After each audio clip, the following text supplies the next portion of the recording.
Member for Pascoe Vale. Thank you, Acting Speaker, and I too rise as the last Speaker from the government side, I potentially believe, to support the Statute Law Repeals Bill of 2024. And of course, Acting Speaker, since being elected to government in 2014, this Victorian Labor government has been one of the most active in Victoria's history, whether it's a landmark legislation, investment or policy reforms to deliver real outcomes across jobs, education, transport, health and wellbeing, community sport, environmental and climate action, social justice reforms, housing reforms, cost of living relief. The fact is we've been proudly working every single day as a Victorian government to deliver on the things that people in Victoria need. And in terms of legislation introduced and passed, we have been a very busy government indeed, passing 43 bills in the last 12 months alone, and we've introduced 32 bills in 2024 alone. But as the amount of legislation grows, of course, so too does the necessity to ensure the statute book remains accurate. And with our statute book dating back to 1856, with the building and opening of this very parliament, it's essential we continually review and seek to modernise our laws to ensure they remain relevant for contemporary settings. This is a statute law repeal bill which repeals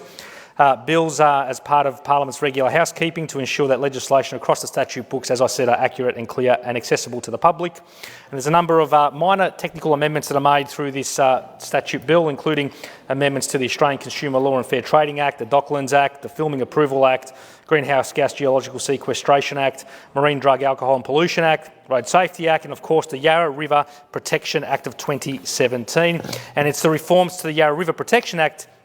that I'd like to focus my attention of my contribution on today. The bill will repeal Part 8 of the Yarra River Protection Act, which only contains one provision, and inserts Part 3 AAA into the Planning and Environment Act of 87,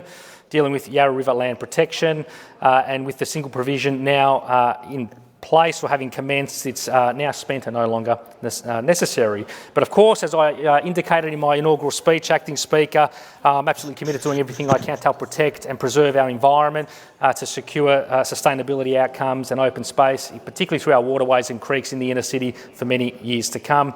And as set out in our landmark Yarra River Action Plan, led by then Minister Richard Wynne, Lisa Neville and Minister D'Ambrosio, of course, who's still here today, when it comes to the Yarra River, and I quote, as said within the plan, we have rode in it, we've drunk it, dammed it, washed in it, ignored it, sewered it, gazed at it, drowned in it, swum in it, built factories and cities because of it. The Yarra River is Melbourne's major river, and it has also been called many names in the past. To the Wurundjeri, it's the Birrarung. To the colonials, it was everything from freshwater to Batmans, to the Yarra Yarrow, to the Yarra Yarra, and today we just call it, of course, the Yarra. And whatever name you give our river, this much is certain, we definitely need it. It provides 70% of our city's drinking water and is home also to the largest container port in Australia. But also beyond that being such an important waterway for Melbourne, it's also an important waterway to many of the creeks and waterways through the northwestern suburbs of Melbourne, including through my own electorate, including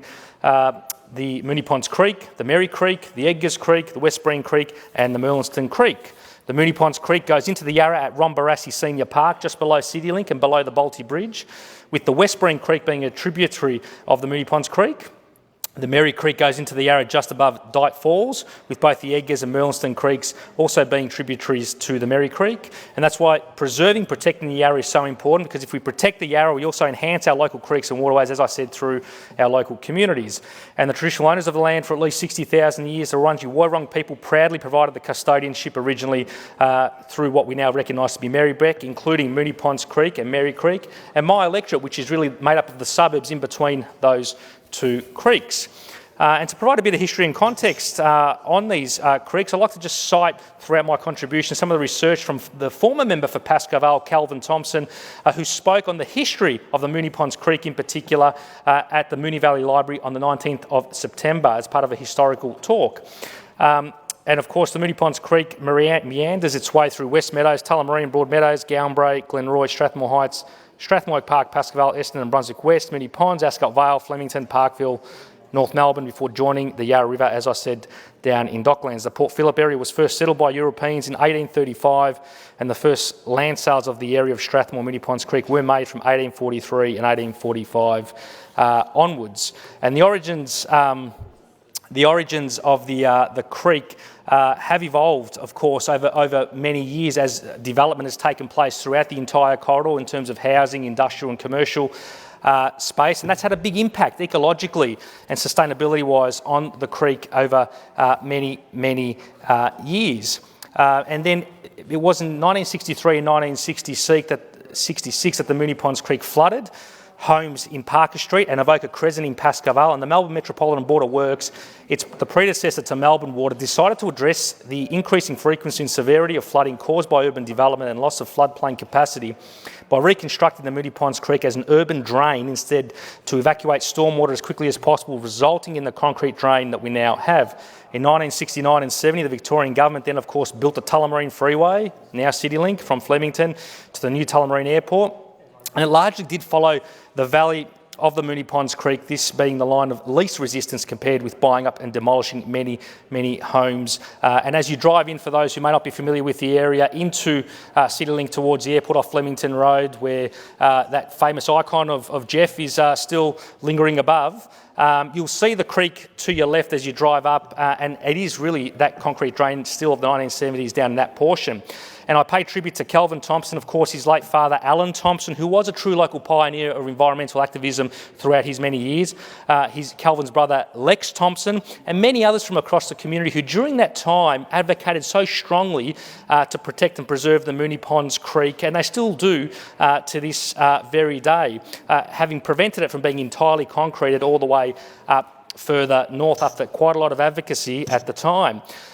After he became state member for Pascoe Vale in 1988, Kelvin went on to be the founder and establish the Moonee Ponds Creek Community Group, which has very much since grown and evolved to become the vibrant group that it remains today. And today, as the current member for Pascoe Vale, I'm absolutely honoured to be building on these decades of local work to continue improving the Moonee Ponds Creek corridor. On the 19th of May 2023, the member for Broadmeadows and I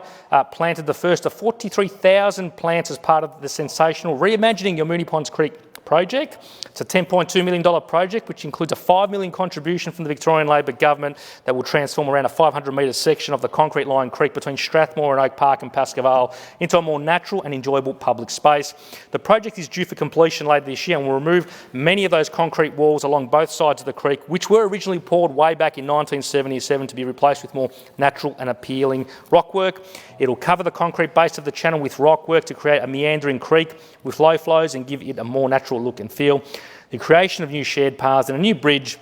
the construction of a pond and terracing the Oak Park Reserve, and these renaturalisation works will result in a more appealing creekside environment where people can interact with nature in a cooler and healthier environment, provide improved water flows and waterway health by slowing water flows, improve biodiversity and habitat for native species outcomes, and of course activate a lot of the open space as well. And on the 24th of September, just recently as well, it was great to have joined the Minister for Water, Minister Shing, from the other place to inspect works on this game-changing project. And it was sensational to also celebrate a further $5 million contribution that was going to be now tipped in and added by the Albanese Labor Government to continue stage 2 of this project all the way down to Lebanon Reserve, further down